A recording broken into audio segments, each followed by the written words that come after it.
자, 지난 시간에 바울은요, 구약의 이스라엘 백성들을 예를 들면서 하나님께서 그들에게 얼마나 풍성하고 놀라운 은혜를 베풀어 주셨는가. 두 가지죠. 출애굽의 은혜입니다. 종살이에서 하나님의 그 강력하신 능력의 팔, 능력의 손으로 강권적으로 그들을 구원해 주셨습니다. 그뿐입니까? 약속의 땅 가나안 땅으로 가는 동안에 광야에서 또 어떤 은혜를 베풀어 주셨습니까? 광야는 아무것도 없습니다. 척박합니다. 막막합니다. 위험합니다. 여러분, 광야하고 산길하고 생각해 보십시오. 산길도 대단히 어렵습니다. 위험합니다. 그 굽이 그 오르막 얼마나 힘듭니까? 근데 광야는요 또 다릅니다. 산은 길이라도 있죠. 오솔길이라도 있죠. 그 길만 따라가면 정상에 도달합니다. 그리고 뒤를 돌아보면 어떻습니까? 아, 내가 지금 어느 정도 와 있구나를 알 수가 있습니다. 내려다가 보입니다. 근데 광야는 어떻습니까? 일단 길이 없습니다. 뭐 길이 없기에 가는 곳이 길이기도 하겠지만은 길이 없습니다. 그리고 아무리 가도 내가 얼마쯤 와 있는지 모릅니다. 그렇지 않습니까? 가도 얼마쯤 와 있는지 모릅니다. 뒤를 돌아봐도 앞을 봐도 똑같습니다. 그게 광야입니다. 어디로 가야 될지, 얼마나 더 가야 될지, 그리고 환경은 얼마나 척박하고 어렵습니까? 그런 속에서 하나님 그들과 함께 하셨고 그들의 길이 되어 주셨죠. 그 광야에서 길을 인도해 주셨다는 것은 하나님이 그들의 길이 되어 주셨습니다. 그리고 광야에는 아무것도 없습니다. 먹을 양식도 없고 마실 물도 없고, 근데 하나님께서 하늘에 신령한 음식을 비같이 쏟아부어 주시고 그들의 마실 물을 반석을 쪼개셔서 그때그때마다 공급해 주셨습니다. 그리고 이 반석 되시는 예수 그리스도가 어떻습니까? 40년 동안 목말라 죽지 않았다는 것은 반석의 은혜가 그들을 계속 따라다녔다는 겁니다. 예수 그리스도 구름 기둥 불 기둥으로 함께 하셨던 그 여호와 하나님만 계신 것이 아니라 우리 반석 되시는 예수 그리스도께서 그들을 쫄쫄 따라다니면서 어떻습니까? 그들이 물이 필요할 때마다 자신의 반석 몸을 쪼개셔서 생수를 공급해 주신 것입니다. 왜 이 은혜를 말할까요? 그들의 은혜가 지금 고린도 교회 성도들에게도 동일하게 부어지고 있다. 예수 그리스도 이름을 듣고 믿었을 때에 이 고린도 교회와 성도들에게 나타나는 강력한 은사와 은혜들은 바로 구약의 이스라엘 백성들에게 부어주신 하나님의 은혜와 능력이 지금 너희에게도 동일하게 일어나고 있다. 이걸 얘기하는 겁니다. 지금 우리에게도 똑같습니다. 저와 여러분에게도요, 하나님 이 반석의 은혜, 구름기둥 불기둥으로 인도하시는 은혜, 여러분 길이 보입니까? 안 보입니다. 광야입니다. 광야이기에 길이 안 보입니다. 여러분 지금 어디까지 걸어왔는지 아무리 뒤를 돌아봐 보십시오. 흔적이 없습니다. 길이 없습니다. 그러나 하나님께서 인도하셔서 여기까지 왔고 앞으로 길이 안 보이지만 여러분 말씀 따라가고 주님 믿는 믿음으로 걸어가면요, 하나님께서 우리의 길이 되어 주실 줄 확실히 믿습니다. 자, 그런데 5절에 보니까 그러나가 등장합니다. 우리 보통 어떻습니까? 그 어려움을 겪고 구원의 은혜를 입었고 또 하나님께서 여러 가지 영적인 풍성한 것들을 채우시고 공급해 주시고 영육간의 은혜를 베풀어 주셨다 이러면 어떻습니까? 우리는 행복하게 살았더라고 끝이 납니다. 세상의 소설이나 세상의 동화는 그렇습니다. 근데 우리 인생은 그렇지 않죠. 특별히 하나님 앞에 살아가는 하나님의 백성들은 그렇지가 않습니다. 구원받았다라고 해서 하나님의 은혜 안에 살아간다라고 해서 끝이 아닙니다. 계속해서 살아가야 되는데 어떻게 살아가느냐가 중요한 겁니다.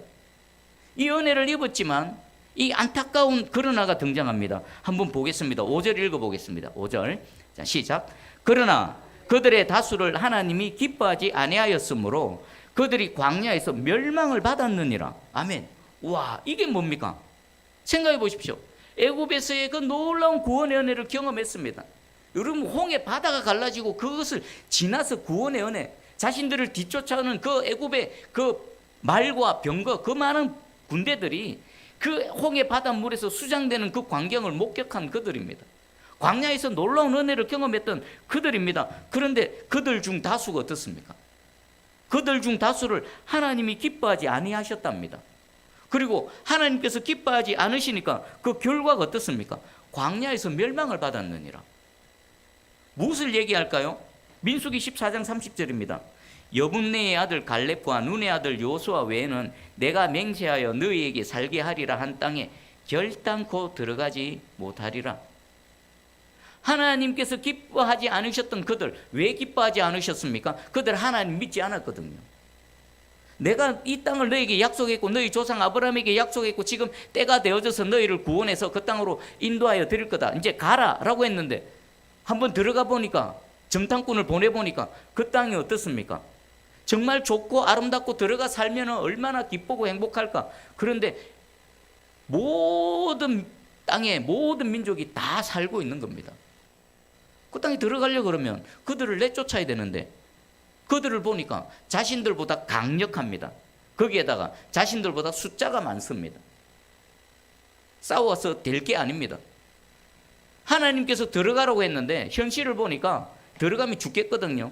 그래서 하나님 향해 원망하고 불평해서 하나님이 어찌하여 우리를 애굽에서 구원하여내서 여기서 죽게 하는고. 하나님께서는 그들을 진노하셔서 어떻습니까? 그 10명의 정탐꾼 중에 2명 요수아와 갈렙 외에, 그리고 그 나머지 8명의 부정보고를 듣고는 어떻습니까? 다 요수아와 갈렙의 말을 거절해버리고 그 부정적인 말을 듣고는 어떻습니까? 전부 땅을 치며 통곡을 했습니다. 그러니까 그들 중 다수는 누굽니까? 요수아와 갈렙 외입니다. 그럼 숫자로 한번 따져보십시다. 출애굽할 때 장정만 60만 명이라고 합니다. 뭐 딸린 식구들까지 다 하면은 뭐 200만 명 이상이 된다라고 하는데 그 중에 2명입니다. 2명. 수치로 따지면 어떻게 99.9999%도 더 되겠지요. 꼴랑 2명만 약속의 땅에 들어갈 수 있고 나머지는 광야에서 어떻게 됐습니까? 다 소멸당했습니다. 하나님께서는 40년 동안 광야를 계속 돌고 돌게 하셨을 때에 그때 뭐 하셨습니까? 그들을 훈련시키시고 연단도 시키셨지만 지금 하나님 말씀하신 것처럼 이 2명 외에는 광야에서 다 멸망당하게 하신 것입니다. 이게 얼마나 기가 찬 일입니까? 여러분 분명히 기억해야 됩니다. 하나님의 은혜를 입는 건 너무도 중요합니다. 우리는 하나님의 은혜를 입어야 됩니다. 하나님의 복을 받아야 됩니다. 그게 다가 아닙니다. 은혜를 입었으면, 복을 받았으면 거기에 합당한 삶을 살아야 됩니다. 여러분 이스라엘 백성들이 약속의 땅을 눈앞에 봤습니다. 강만 건너면 됩니다. 그런데 하나님께서 뒤로 돌아라고, 뒤로 돌아. 얼마나 억장이 무너졌겠습니까? 강만 건너면 그 약속의 땅, 그 고단한 광야를 지나왔는데 들어가면 되는데 하나님께서 너 아직 안 됐어, 뒤로 돌아. 신명기 1장 40절 너희는 방향을 돌려 홍해길을 따라서 광야로 들어갈지니라. 너희 들어갈 준비 안 됐어, 뒤로 돌아가. 놀라운 은혜를 입었지만 아직 가나안 땅에 들어갈 준비가 안 되니까 하나님 뒤로 돌리셔서 다시 광야길로 내보내십니다. 그러면 가나안 땅 들어가면 또 끝입니까? 아닙니다. 가나안 땅 들어가도 마찬가지입니다. 신명기 8장 19절에 네가 만일 내 하나님 여호와를 잊어버리고 다른 신들을 따라 그들을 섬기며 그들에게 절하면 내가 너희에게 증거하노니 너희가 반드시 멸망할 것이라. 약속의 땅, 구원을 받고 약속의 땅에 가는 동안에도 믿음이 없고 하나님 향해 원망하고 불평하고 하나님께서 기뻐하지 않으시면 소멸됩니다. 그리고 가나안 땅에 들어갔다 손치더라도 거기서 하나님께서 명령하시고 하나님께서 원하시는 삶을 살지 않고 하나님께서 기뻐하지 않으시면 어떡합니까? 신속히 하나님 말씀하십니다. 내가 거기서 너희를 속히 망하게 할 것이고 너희를 뽑아서 던져버릴 것이고 너희를 온 세상에 흩어버릴 것이다. 이스라엘 역사를 통해 그 일이 일어났습니까? 안 일어났습니까? 똑같이 일어났습니다. 그러니까 은혜 받고 구원 받고 복 받는 건 너무나 중요하지만 오늘 이 말씀을 통해서 구원 받고 난 이후에, 은혜 받고 난 이후에, 하나님의 복을 받고 난 이후에도 더 중요하구나. 계속 은혜 가운데 머물려면, 하나님의 복 가운데 머물려면, 구원의 은혜 가운데 계속 머물려면 오늘 바울이 그것을 얘기하는 겁니다. 그리고 6절입니다. 왜 이것을 기록해서 바울이 지금 설교를 하고 있을까요? 6절 한번 읽어보겠습니다. 6절 시작. 이러한 일은 우리의 본보기가 되어 우리로 하여금 그들이 악을 절개한 것 같이 절개하는 자가 되지 않게 하려 함이니. 아멘. 뭐 하는 겁니까? 본보기가 된다는 겁니다. 하나님께서는 과거에도 동일하게 은혜를 베푸셨던 것처럼 지금도 동일하게 은혜를 베푸십니다. 그와 같은 원리로 과거에도 동일하게 진노하셔서 징계를 하신 하나님은요, 지금도 동일하게 진노하시면 징계를 가하시는 겁니다. 양쪽을 다 봐야 되는 겁니다. 뭐 예수 그리스도는 동일하시, 어제나 오늘이나 영원토록 동일하시니라. 은혜도 동일하시지만요, 진노하시고 징계 내리시는 것도 동일합니다. 그래서 우리는 하나님을 기뻐하며 감사하면서도 동시에 여호와를 경외하며 두렵고 떨림으로 하나님 앞에 살아가야 된다는 겁니다. 자, 그러면 여기서 한번 생각해 보겠습니다. 도대체 왜 그들이 하나님 앞에 무엇을 했길래 그토록 놀라운 구원의 은혜와 광야에서의 그 풍성한 은혜를 입는 와중에, 광야는 하나님 함께 하시는 임마누엘의 현장이었습니다. 날마다 하늘의 문이 열리고 만나가 내려지는 바로 그 슈퍼내추럴의 미러클, 기적과 표적과 기사의 바로 그 현장이었습니다. 그 현장에서 그들이 어떻게 무엇을 했길래 그들이 망했는가? 바울이 이제 하나하나 설명합니다. 첫 번째는요, 우상숭배였습니다. 7절 잘 들어보십시오. 그들 가운데 어떤 사람들과 같이 너희는 우상숭배하는 자가 되지 말라. 기록된 바 백성이 앉아서 먹고 마시며 일어나서 뛰놀다 함과 같으니라.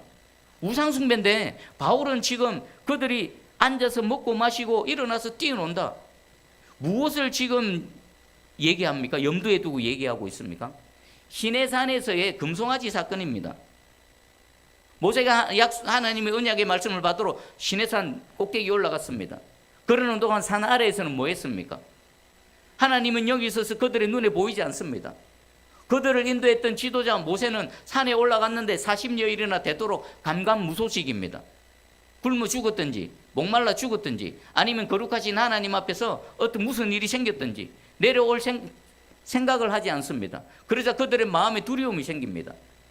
애굽에서 구원은 받았는데 광야길에 덩그러니 자신들만 있는 줄 알았습니다. 그래서 그들이 선택한 게 뭡니까? 눈에 보이는 신을 만들어낸 겁니다. 자, 금붙이 다 가지고 와라. 그것을 녹여서 금송아지 만들고 거기다 뭐라고 말합니까? 우리를 애굽에서 구원해낸 우리의 여호와 하나님이라. 우상 만들어 자기들을 위해서 우상을 만들어 놓고는 그것을 향해 우리를 구원한 여호와 하나님이다라고 말하면서 뭐 했습니까? 하나님이 모세를 통해 야, 밑에 지금 큰일 났다, 내려가 봐라. 내려가는 중에 모세와 여호수아의 귀에 뭐가 들렸습니까? 막 전쟁 소리와도 같고 북치는 소리 나고 사람들의 고함 소리가 나고, 그리고 와서 보니까 뭐 하는 겁니까? 우상을 만들어 놓고는 거기서 막 춤을 추고 홍해 바다를 건너오고 난 이후에 구원의 하나님을 노래했던 그들이 우상을 만들어 놓고 우상을 향해서 우리 하나님이라고 노래하고 있는 겁니다. 그러다가 무슨 일 당했습니까? 모세 하나님 언약의 둘판을 깨뜨려 버리고 하나님의 진노가 그들에게 임했지요. 모세야, 너를 통해서 내가 또 다른 큰 민족을 이루겠다. 저들 다 멸해버리겠다. 모세가 엎드렸지 않았더라면요, 모세의 중보기도 아니었더라면요, 그들은 애굽에서 구원받고 홍해를 건너오자마자 시내산에서 언약 맺는 그 순간에 다 사라졌을 것입니다. 그런데 모세의 중보기도로 하나님 그들을 용서해 주셨죠. 하지만 그 용서하시는 과정 속에서 모세가 말했습니다. 저 우상 숭배하는 자들을 처단하라. 그때 레위 자손들이 달려들어서 그때 죽임당한 자가 무려 3,000명이에요. 3,000명. 여러분, 말이 3,000명이지 사람 3,000명이 한 자리에서 죽임을 당하는 사건을 생각해 보십시오. 어마어마한 일입니다. 엄청난 일이 일어났습니다. 우상 숭배하는 자들, 우상 숭배에 적극적으로 가담했던 3,000명일 겁니다. 그들은 그 현장에서 즉사했습니다. 그리고 두 번째입니다. 음행하는 자들입니다. 8절에 그들 중에 어떤 사람들이 음행하다가 하루 만에 23,000명이 죽었나니 우리는 그들과 같이 음행하지 말자. 지금 바울이 누구에게 얘기하고 있습니까? 고린도 교회 성도들입니다. 고린도 교회 성도들이 살아가는 고린도 지역이 어떻습니까? 온통 우상 숭배의 소굴입니다. 다 신입니다. 다 신이 이름을 갖다 붙여놨습니다. 그리고 신이라고 섬기고 있는 그 도시에서 오직 예수 그리스도를 믿는 믿음으로 우리 여호와 하나님만이 참신이시다 하는 그 믿음으로 살아가는 자들입니다. 그러나 계속해서 유혹을 받고 있습니다. 그들에게 우상 숭배하지 말라. 얼마나 실제적이고 현실적으로 필요한 말씀입니까? 그리고 음행하지 말라. 이것도 마찬가지입니다. 고린도 사람, 육체적인 정욕과 음란이 극에 달했던 바로 그런 도시지 않습니까? 그런 도시에서 살아가고 있는 이 고린도 교회 성도들에게 음행하지 말라. 이 음행의 내용에는요, 여러 가지가 포함되어져 있습니다. 육체의 정욕과 쾌락을 위해서 뭔가에 중독되어져 있고 마음이 빼앗겨 버리고 자신을 위해서 살아가는 이 모든 것들이 음행하지 말라 안에 다 포함되어져 있습니다. 그러면 바울은 어떤 사건을 예로 들까요? 민수기 25장 1절입니다. 이스라엘이 시딤에 머물러 있더니 그 백성이 모압 여자들과 음행하기를 시작하니라. 이스라엘이 시티 모압 평지에 있을 때에 누구 와요? 모압 여자들과. 이 모압 여자들은 왜 이스라엘 백성들을 음행하게 만듭니까? 처음에는 이들을 거짓 선지자 발람을 통해서 저주하기를 원했습니다. 하나님의 저주를 퍼부어서 그들을 망하게 하려고 했는데 그것은 실패했습니다. 그들이 저주를 했더니 하나님께서는 저주가 오히려 축복이 되게 하시는 겁니다. 이래서는 안 되겠다. 그 다음 선택한 전략이 뭐냐면 그들을 타락하고 부패하게, 하나님 앞에 범죄하게 만드는 겁니다. 그래서 하나님께서 직접 징계하게 만드는 겁니다. 근데 이 계략은요, 이 전략은요, 아주 완벽하게 성공해버렸습니다. 광야에서 지치고 힘들고 고달픈 그들에게 얼마나 다정하게 다가갔겠습니까? 얼마나 눈웃음 치면서 다가갔겠습니까? 그들을 이렇게 타락하게 만들어버린 겁니다. 그날 그 사건으로 하나님께서 진노하시고요. 민수기 25장 9절에 그 연병으로 죽은 자가 24,000명. 음행으로 타락한 그들에게 하나님께서 연병을 보내버립니다. 코로나 바이러스를 보내버리는 겁니다. 그랬더니 순식간에 24,000명이 죽임을 당합니다. 이때도 모세와 아론이 하나님 앞에 엎드리지 않았다면요, 이들 다 죽었을 것입니다. 모세와 아론이 하나님 앞에 엎드렸습니다. 죽은 자와 산자 사이에 서서 하나님 앞에 엎드렸더니 하나님께서 또 이 진도를 멈추셨죠. 여러분, 24,000명이 한순간에 죽임을 당했습니다. 음행하지 말라. 이 충고는요, 그 음란하고 타락한 도시에서 살아가는 고린도 교회 성도들에게 얼마나 가슴에 와닿았겠습니까? 그리고 세 번째는 하나님을 시험하지 말랍니다. 9절에 그들 가운데 어떤 사람들이 주를 시험하다가 뱀에게 멸망하였나니 우리는 그들과 같이 시험하지 말자. 지금 하나님을 시험하다가 뱀에게 멸망했다. 무슨 사건입니까? 불뱀 사건입니다. 민수기의 불뱀 사건이죠. 민수기 21장 4절에 백성이 호르산에서 출발하여 홍해길을 따라 에돔 땅을 우회하려 하였다가 길로 말미암아 백성의 마음이 상하니라. 여러분, 바로 가면 되는데 이 바로 가지를 못합니다. 에돔 땅을 우회하고 에돔 왕이 길을 내주지 않습니다. 에돔 왕이 조금 호의를 베풀어서 그래 잘 지나가시오. 그냥 그 길로 가면 지름길로 바로 갈 수 있는데 에돔 왕이 허락지 않고 칼을 들고 와서 싸우려고 하니까 어쩔 수 없이 전쟁을 피하려고 에돔 땅을 빙 둘러서 다시 가야 되는 겁니다. 그랬더니 이스라엘 백성들이 안 그래도 이 광야길이 힘들고 참 고달픈데 그 먼 길을 돌아가려고 생각하니까 마음이 상한 겁니다. 그 다음에 무엇을 했을까요? 마음이 상해서 민수기 21장 5절 백성이 하나님과 모세를 향하여 원망하되. 마음이 상하니까 상한 마음이 뭘로 튀어나온 겁니까? 원망함으로. 누구를 향했어요? 모세와 하나님을 향해서. 애굽에서 구원해 주신 하나님, 광야길에서 지금 날마다 동행하고 있지만 이 고단한 광야길을 걷게 하신 하나님을 향해서 원망하는 겁니다. 또 모세를 향해 왜 원망할까요? 아니 모세 우리 지도자인데 좀 협상 잘해가지고 뭐 그 에돔 왕 마음을 좀 돌이켜서 좀 우리 좀 지나가게 잘하지 왜 우리 이스라엘 대표로 돼서 그 지도자 역할을 못하냐고 모세와 하나님을 향해서 원망했지요. 거기다가 원망의 내용을 보면요, 그뿐만이 아닙니다. 계속 읽겠습니다. 어찌하여 우리를 애굽에서 인도해내어 이 광야에서 죽게 하는가? 이곳에는 먹을 것도 없고 물도 없도다. 우리 마음이 이 하찮은 음식을 싫어하노라. 이들이 원망하는 내용을 보면요, 절대로 하면 안 되는 말을 내뱉은 겁니다. 우리가 뭐 가능 마음이 상하거나 이러면 원망할 수도 있습니다. 뭐 투덜투덜할 수도 있습니다. 사람이기에 그럴 수 있습니다. 그러나 넘지 말아야 될 선이 있습니다.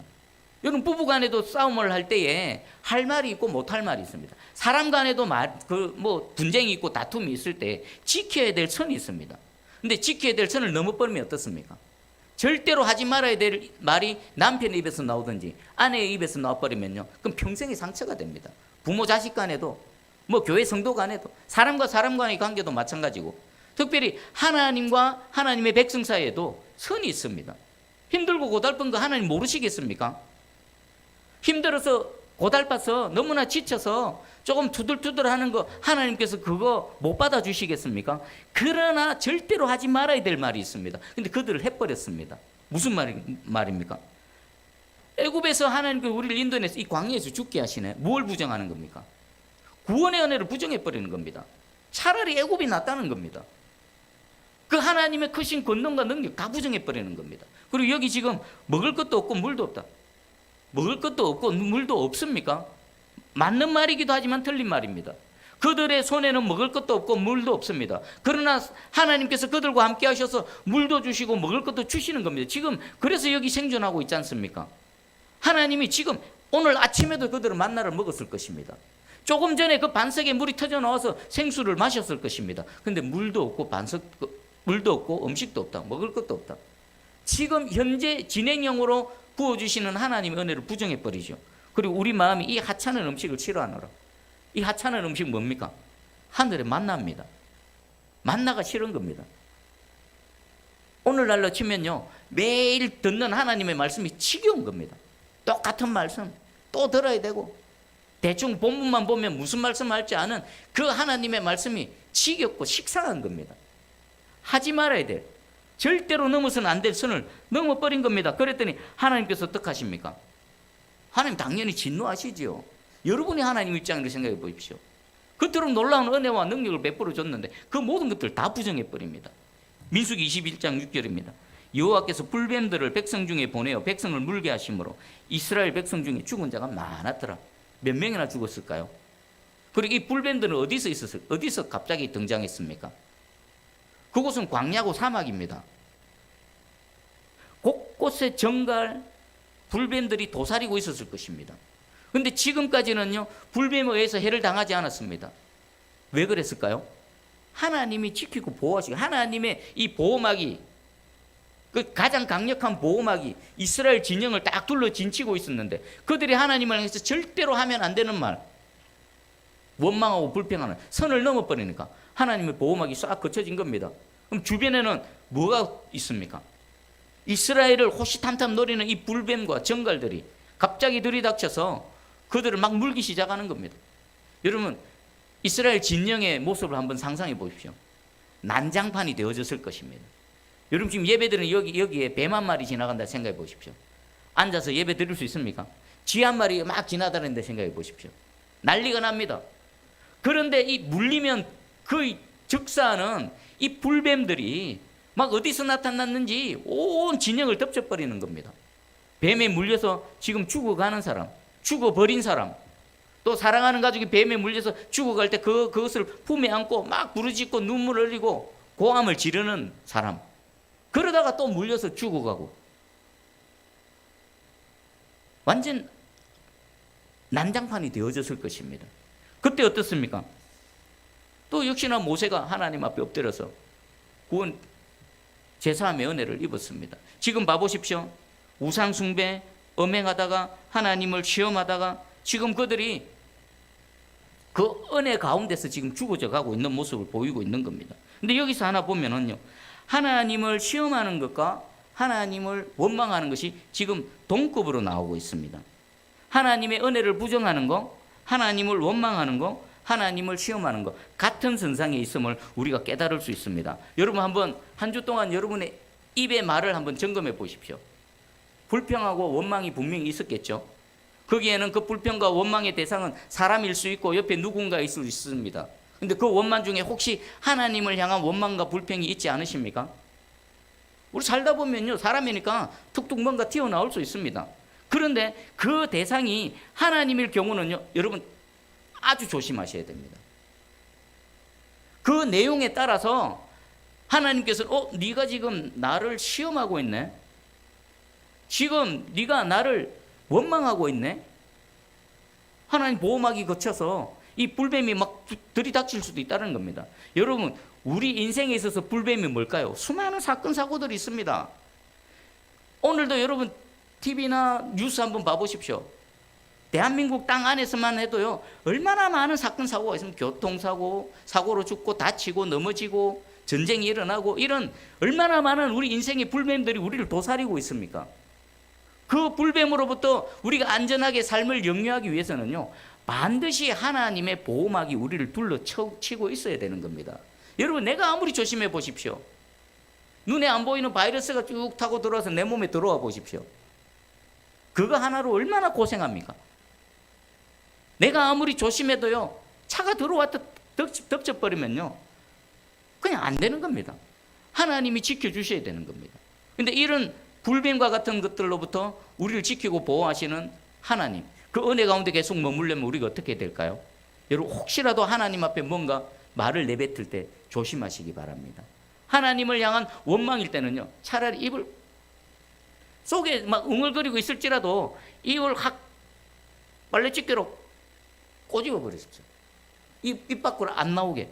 이들이 속으로 마음이 상해서 막 이런저런 오만 가지 생각이 들지만 하나님 앞에서 감히, 그 거룩하시고 살아계신 하나님 앞에 감히 이런 마음만 있었어도요, 입 꾹 다물고 그냥 가만히 있었을 것입니다. 말만 내뱉지 않았더라도요, 이들은 이런 사건들을 경험하지 않았을 것입니다. 지금 바울이 왜 이런 말을 합니까? 이 놀라운 은혜를 입었지만 이 은혜 가운데 넘어지고 자빠지고 멸망당하는 구약 이스라엘 백성들이 있었다. 그러면 지금 고린도 교회 성도들도 어느 교회, 신약의 교회 못지않게 엄청난 은혜와 능력, 하나님의 은혜와 능력을 입고 있는데, 너희가 지금 보니까 12절에 그런즉 선줄로 생각하는 자는 넘어질까 조심하라. 그 풍성한 은혜 가운데 교만해지면 안 된다. 근데 지금 이들은 교만해져 있거든요. 분명히 교만해져 있습니다.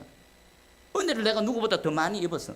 내가 하나님으로부터 성령 연사들을 더 많이 지금 받았어. 교만해져 있거든요. 그래서 지금 바울이 경고하는 겁니다. 하나님으로부터 놀라운 은혜를 입었다 손치더라도, 은사를 받았다 손치더라도 거기에 합당한 삶을 살아가야 된다. 너희 지금 교만해져 있고 그걸 함부로 우상 숭배하고 또 음행하고 그리스도 안에서 자유다, 자유롭다 해가지고 죄 짓는데 뭐 담대하고 그래가지고는 너희 구약 이스라엘 백성들처럼 그 은혜의 현장에서 멸망당할 수 있다. 그걸 얘기하는 겁니다. 우리의 본보기가 된다라는 것입니다. 그리고 바울은 마지막으로 완전한 처방책을 줍니다. 그러면 구약의 이스라엘 백성들이 빠졌던 이 네 가지, 하나님 진노하게 하셨던 네 가지 함정으로부터 우리를 지켜낼 수 있는 가장 완벽한 처방책을 우리에게 소개시켜 주는데, 그게 뭐 바로 13절 말씀입니다. 우리 13절 말씀 한번 읽어보겠습니다. 자, 시작. 사람이 감당할 시험 밖에는 너희가 당한 것이 없나니 오직 하나님은 미쁘사 너희가 감당하지 못할 시험 당함을 허락하지 아니하시고 시험 당할 즈음에 또한 피할 길을 내사 너희로 능히 감당하게 하시느니라. 아멘. 여기 한번 봐보십시오. 이스라엘 백성들이 광야에서 범했던 죄악들, 우상숭배, 음행, 하나님 시험하고 원망했던 거 가만히 내용을 들여다보면 아, 그럴 수도 있겠다라고 충분히 마음적으로 공감은 됩니다. 이 광야에 덩그러니 있는데 하나님은 눈에 안 보이고 모세는 산에 올라갔는데 내려올 그런 소식도 없고, 또 오랜 광야 생활에 얼마나 지치고 고단합니까? 그때 누군가가 다정한 소리로 다가올 때 유혹에 넘어가기 너무나 쉽습니다. 그리고 길도 험하고 끝도 보이지도 않고 그때 하나님을 향해서 원망할 수도 있습니다. 감당하기 어려운 나날 속에서 뭔가가 터져 나올 수도 있습니다. 자, 그런데 이 모든 것들을 한 방에 해결할 수 있는 처방전이 바로 고린도전서 10장 13절 말씀입니다. 여기 보니까 하나님께서는요, 사람이 감당할 시험 밖에는 너희가 당한 것이 없나니라고 말합니다. 여러분 지금 여러 가지 고난이 있죠. 어려움이 있죠. 마음 상하는 일이 있지요. 고달픈 점이 있지요. 근데 그 모든 것들은요, 사람이 당하는 일이라는 겁니다. 사람이 당할 수 없는 일은요, 하나님께서 허락하지 않으신다는 겁니다. 뭐 경제적인 어려움을 겪습니까? 뭐 질병으로 고통을 당합니까? 관계로 여러 가지 어려움을 겪습니까? 근데 그건요, 사람이 당할 수 있는, 사람이 당할 만한 그런 고난, 시험이라는 것입니다. 한번 조금 객관적으로 한번 보시기 바랍니다. 사실 그 안에 있으면요, 너무 힘들고 너무나 어려워서 내가 세상에서 제일 불행한 것 같고 내가 세상에서 제일 아픈 것 같고 고통스러운 것 같지만 좀 한 발짝 떨어져서 보면요, 모두가 다 당하는, 인간이기에 겪어야 될 그런 여러 가지 중에 하나라는 겁니다. 그것을 바울은요, 사람이 감당할 시험 밖에는 너희가 당한 것이 없나니 라고 표현하는 겁니다. 그리고 두 번째, 오직 하나님은 미쁘사 너희가 감당하지 못할 시험 당함을 허락하지 아니하시고, 지금 그 속에서도 지금 하나님 앞에 나와서 예배드리고 있지 않습니까? 그것을 감당하고 있고 지금 견디고 있으면서도 지금 하나님 앞에 나와서 예배드리고 있지 않습니까? 그게 뭡니까? 너희가 감당하지 못할 시험당함을 허락하지 않으셨기 때문입니다. 하나님께서 우리가 감당할 수 있는 만큼만의 무게를 주신다는 겁니다. 여러분, 우리가 체육관에 가면요, 막 무거운 엿기도 들고 하지 않습니까? 그 엿기를 들 때 어떻습니까? 내가 들 수 있는 만큼만 들지 않습니까? 물론 조금 버거운 것을 계속 들 때 우리는 이 근육이 막 자라나고 또 성장하지 않습니까? 그렇지만 절대로 들지 못하는, 감당하지 못하는 무게는 안 듭니다. 왜요? 그렇게 되면 다치거든요. 하나님 앞에서 저와 여러분이 마찬가지입니다. 우리는 공사판에 던져져서 나는 힘이 없지만 이 무거운 시멘트 포대에 너하고 너가 뭐 힘이 있든지 없는지 상관없이 무조건 저거 옮겨놔. 그러다가 어떡합니까? 내가 감당하지 못하는 거 들다가 허리도 다치고 넘어지기도 하고. 예수 그리스도 안에 있는 저와 여러분은요, 인정사정 없는 공사판에 내던져진 인부가 아니라 아주 최고의 그 시설을 갖춘 그 체육관에서 주님의 이 코치를 통해서 지금 이 근육을 키우고 있는 그런 상황 속에 있다는 겁니다. 그래서 감당하지 못하는 무게를 얹혀놓고 한번 들어봐라가 아니라 감당할 수 있는 거, 충분히 그것을 해낼 수 있는 거, 그런 것만 하나님께서 우리에게 허락해 주신다는 것입니다. 여러분, 지금 이게 그거구나. 혹시라도 막 무거워서 소리 내고 계십니까? 그때 뭐 하는 겁니까? 근육이 파열되어져서 내 근력이 더 강화되는 겁니다. 그걸로 인해서 여러분 절대 안 무너집니다. 여러분 절대 안 망합니다. 왜요? 하나님께서 감당할 만큼의 무게만 여러분에게 주시기 때문입니다. 오히려 내가 견디기 힘들어. 그때 하나님 하나만 더해 할 때 우리는 자라나고 또 영적으로 성장하는 줄 확실히 믿습니다. 자, 그리고 다음 단계입니다. 세 번째가 시험 당할 점에 또한 피할 길을 내사. 왜 피할 길을 주십니까? 혹시라도 감당하지 못할 시험을 당하게 되면 거기서 죽게 하는 것이 아니라 피할 길을 열어주셔서 안전하게 하나님께서 해주신다라는 것입니다. 지금 과정을 한번 잘 보십시오. 하나님 우리에게 감당할 시험만 주시고 또 내가 감당하지 못하는 것은 하나님 허락하지 않으시고 혹시라도 내가 감당하기 버거워서 어려워하면은 하나님께서 어떻게 하신다고요? 피할 길을 주신다는 겁니다. 하나만 더 하고 했을 때 이 들다가 힘이 빠져서 놓쳐버리는 경우가 있습니다. 그때 코치가 뭐 합니까? 잡아주지 않습니까? 지금 그거 얘기하는 겁니다. 여러분이 혹시 지금 당하고 있는 어려움, 시험, 고달픔, 이 광야 같은 인생길에서 돌아버릴 것 같고 막 부르짖고 고함치는 그 상황 속에서 여러분이 도저히 견디지 못해서 넘어질 것 같으면 하나님 어떻게 하신다고요? 피할 길을 내시는 겁니다. 그거 치워주시는 겁니다. 여러분, 이 말씀이 믿어지는 은혜가 있기를 축복합니다. 그리고 네 번째, 너희로 능히 감당하게 하신다. 요 하나, 둘, 셋, 세 번째 단계를 통해서 어떤 시험이 와도 하나님께서 능히 감당하게 하신다라는 것입니다. 그럼 이 말씀이 진짜 믿어지면 만약에 구약의 이스라엘 백성들이 광야에서 바울이 말한 고린도전서 10장 13절 이 말씀이 그들이 진짜 믿었다라면, 하나님이 이런 하나님이신 줄 믿었다라면 그들이 우상숭배, 음행이나 또 뭐 하나님을 시험하고 원망하고 불평하는 이런 것에 빠질 수 있었겠습니까? 절대로 안 빠지지요. 여러분, 오늘 고린도전서 10장 13절 이 말씀이 정확하게 믿어지는 은혜가 있기를 축복합니다. 그래서 내가 시험을 당하고 어려움이 있고 여러 가지 유혹이 있을 때에 그것을 이 말씀으로 넉넉히 이겨내시고, 혹시 속에서 뭔가가 막 끌어나오면 하나님 앞에서, 우리 사람들 앞에서는 그럴 수 있습니다. 뭐 그래도 가능하면 안 하면 좋겠지만 뭐 그럴 수도 있습니다. 그러나 우리를 예수 그리스도의 십자가를 통해서 구원해 내시고 지금도 임마누엘 은혜로 함께 하시며 불기둥 구름기둥으로 우리를 이 약속의 땅, 영원한 땅으로 인도해 가시는 그 과정 속에 있는 우리가 하나님을 향해서 원망하고 불평한다는 것은요, 있을 수 없는 일입니다. 여러분, 고린도전서 10장 13절 말씀을 분명하게 가슴에 새기시기 바랍니다. 하나님이 이렇게 일하시는구나. 내가 지금 겪는 이 시험, 고난, 무거운 것들이 이렇게 하나님께서 일하시는구나. 분명히 깨달아 아셔서 모든 순간과 모든 상황 속에서 여러분 믿음 잃지 마시고 하나님께서 기뻐하지 아니하는 자의 자리에 가지 마시고 항상 예수 그리스도 안에서 하나님께서 기뻐하시는 그 자리에 서 있는 저와 여러분 되기를 주의 이름으로 축복합니다. 아멘.